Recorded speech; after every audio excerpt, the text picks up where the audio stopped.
Welcome to CVM Live, the evening edition. I am Carolyn Brown. Thanks so much for staying with us. And a special welcome to you on the internet at cvmtv.com. We also remind you to download the CVM TV app from the Google Play Store. Here are our major stories. Leader of government business in the Senate says she meant no disrespect to an opposition senator. Vendors at Aki Village are operating from new location. We gauge reactions. And the Westmoreland police are probing 3 recent murders. I'll have the details after this short break.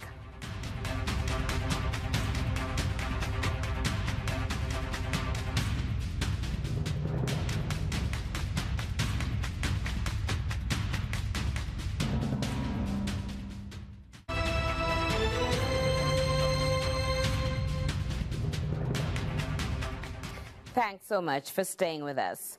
The leader of opposition business in the Senate, Senator Kamina Johnson-Smith, has sought to clarify a comment she made in the House yesterday, which incensed opposition senators. Senator Johnson-Smith has rebuffed reports in sections of the press and social media which she feels misrepresented her comments. CVM's Nika Lewis looks back at the exchanges in the Senate during the debate on the proposed new national identification system. Opposition Senator Dr. Floyd Morris, the man who professes to walk by faith and not by sight, may not have seen the heated exchange after he moved a motion to have an extension to peruse amended documents which are critical to the passage of the NIDS bill.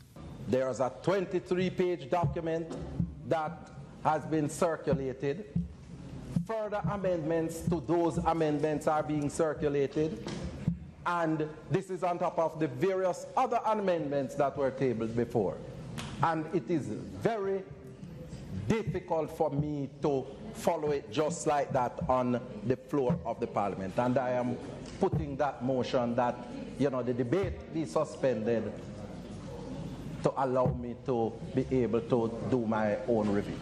In responding to the motion, Leader of Government Business Kamina Johnson-Smith said she heard Senator Morris's concerns but explained she sent the documents hours before the sitting, and then she went on to say, when we started this morning, my intention was to go through and explain the amendments in that list. To give members the opportunity. With the leave of the President, it would have been possible. If I had been permitted to proceed to explain and take members through how they map against, and they're not complicated, and Senator Morris, having recently completed your PhD and having also written your autobiography, no, I hesitate to think that it would be too much to ask for us to work through. Senator Johnson-Smith became a target for the opposition senators who considered her out of line. The member has raised a personal privilege which in his mind has been abused by the operation. Now it is immaterial whether or not he has just completed his PhD and whether or not it is difficult for him to reconcile the amendment. It is of no moment. Continue, please. My point, no, and my apologies if this is found to have been my... 1 minute. I take objection to the reference because I can't understand what relevance or what moment does the issue of my PhD have to do with the list of amendments that are there. A decision to vote on the motion saw the request being denied, but the former president had already left the chamber. On Saturday, Senator Kamina Johnson-Smith issued a release saying she meant no disrespect and that she apologized without being prompted. Nika Lewis, CVM Live.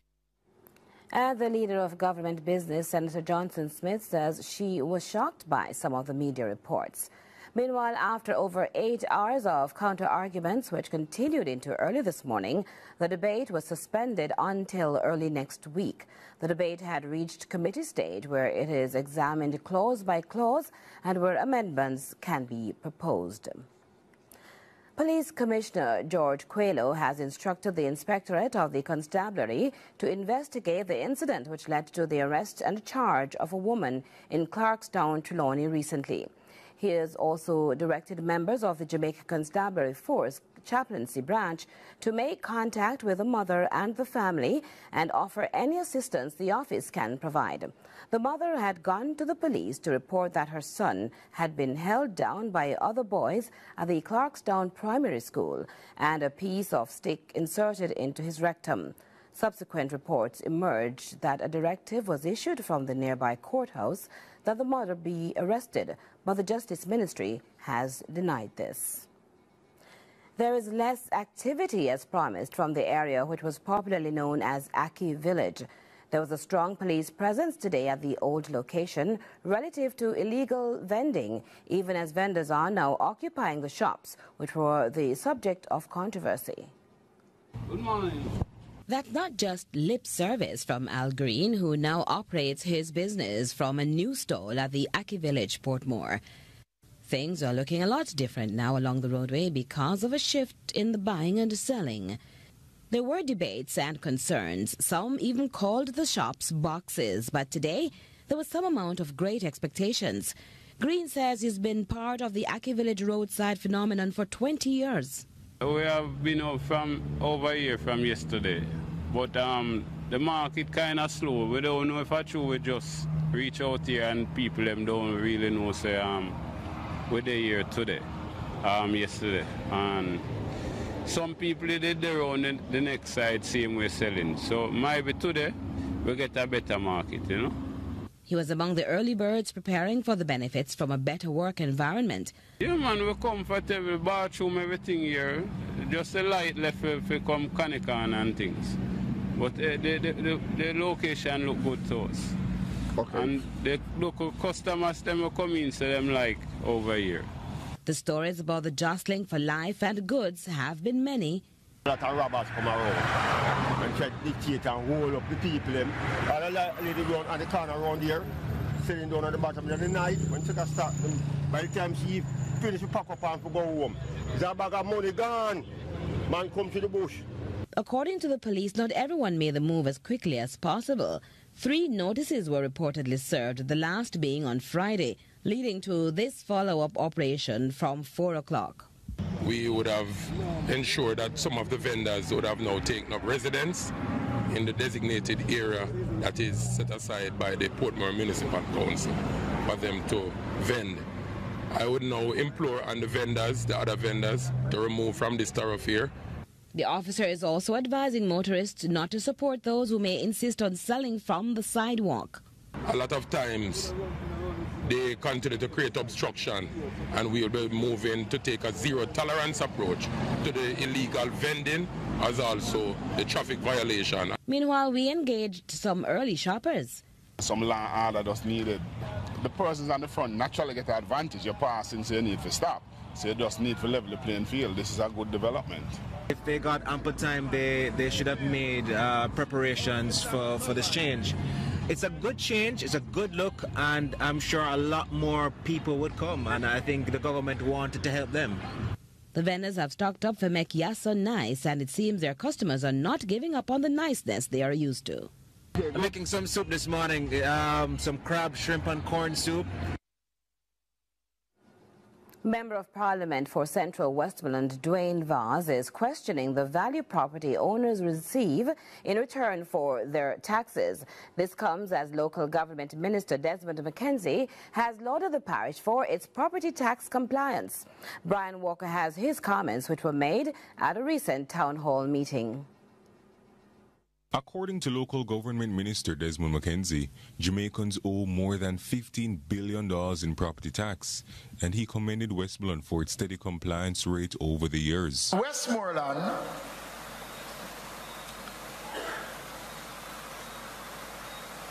has demonstrated over the last 3 years, if you didn't know, as one of those parishes that have maintained a certain level of compliance in property tax collections. And your economy is not as strong as some other parishes. Member of Parliament for Central Westmoreland, Dwayne Vaz, questioned if residents are getting their money's worth. This is a year in, year out type of concern, because the fact of the matter is, even though Westmoreland is now number 4 with regards to compliance and collection in the island, I don't think anybody in this room, including the minister, would actually think that Westmoreland gets their fair share of tax dollars that are spent in the parish. Because we all have our concerns and we all know the issues that we face on a daily basis. Mackenzie admitted the parish needs attention. For example, he highlighted that some streets do not have signs, and he added that garbage collection should be ramped up. We are not able to collect the garbage on a regular basis in terms of twice weekly as we would want to, because there are limitations in the amount of trucks that we have. I'm Brian Walker for CVM Live. Meanwhile, the Westmoreland police are investigating at least 3 murders in recent days. About 7:20 yesterday morning, 36-year-old chef Michael Brown, also called Lion, was shot and killed by a lone gunman inside a grocery shop at the intersection of Barclay and Dowling Street. From information received, Brown went to make a purchase when the gunman went inside the shop behind him and fired one shot, hitting him to the right side of his face. Also yesterday, in another incident, 27-year-old Asher Nemhard was killed in the Gully Bank area of Savlamar. Residents heard explosions and alerted the police shortly before 10 a.m. On their arrival, they saw the body of Mr. Nemhard along a roadway in the community. He was deemed to have been mentally challenged. And 46-year-old farmer Anthony Morris was killed in the Georges Plain community. About 9:20 p.m., residents heard loud explosions at a section of the community and they called the police. On their arrival, a man was seen lying motionless at a section of the roadway with what appeared to be gunshot wounds to the head. Meanwhile, the St.Andrew police are investigating the murder of a teenager this afternoon in the parish. The deceased has been identified as 19-year-old Kenroy Gordon of a Mount Ogle Lawrence Tavern St.Andrew address. Reports are shortly after 1, Gordon, a past student of Oberlin High School, was at a shop in the community when a gunman reportedly approached him and shot him multiple times in the upper body. The Chief Executive Officer of Carreras Limited is cautioning the government about how it goes about fighting the illicit cigarette trade. Nicole Wilson has more in this report.